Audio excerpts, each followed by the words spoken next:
extra time.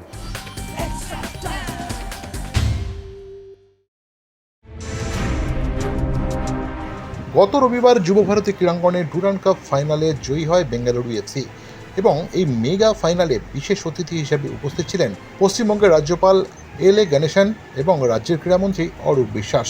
কিন্তু পুরস্কার বিতরণী অনুষ্ঠানে বিশেষ এই ঘটনাকে ঘিরে তৈরি হয় বিতর্ক। দেশ জুড়ে ট্রোলের বন্যা নেমে আসে। ডুরান্ড ট্রফি বেঙ্গালুরু অধিনায়ক সুনীল ছেত্রীর হাতে তুলে দেন রাজ্যপাল ও ক্রীড়ামন্ত্রী। এরপর ট্রফি হাতে যখন ফটো সেশন শুরু হয় তখন সুনীল ছেত্রীকে এক প্রকার সরিয়ে দেন এল এ গণেশন। সুনীল ছেত্রী নন, তিনি ফটো সেশনে নিজের জন্য ভালো জায়গা খুঁজছিলেন। এই নিয়ে সোশ্যাল মিডিয়ায় প্রতিবাদের ঝড় শুরু হয়। রাজ্যপালের এই আচরণকে ঘিরে হ্যাজ নামানো শুরু করেন।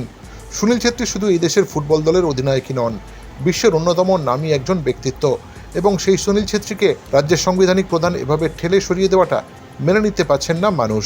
আর সে কারণে অনলাইনে এবার পিটিশন শুরু করেছে ফুটবল প্রেমীরা।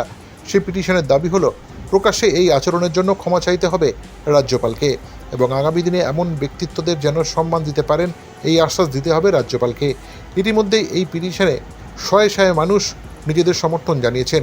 সব মিলিয়ে রাজ্যের নতুন রাজ্যপালের এমন আচরণে ক্ষুব্ধ বাংলা তথা দেশের মানুষ, এবং সোশ্যাল মিডিয়া ও অনলাইনে নিজেদের ক্ষোভ প্রকাশ করছেন তারা। লেটেস্ট নিউজ আর এক্সক্লুসিভ ভিডিওর সঙ্গে আপডেট থাকতে এখনই সাবস্ক্রাইব করুন আমাদের ইউটিউব চ্যানেল। বেল আইকনে ক্লিক করতে ভুলবেন না যেন।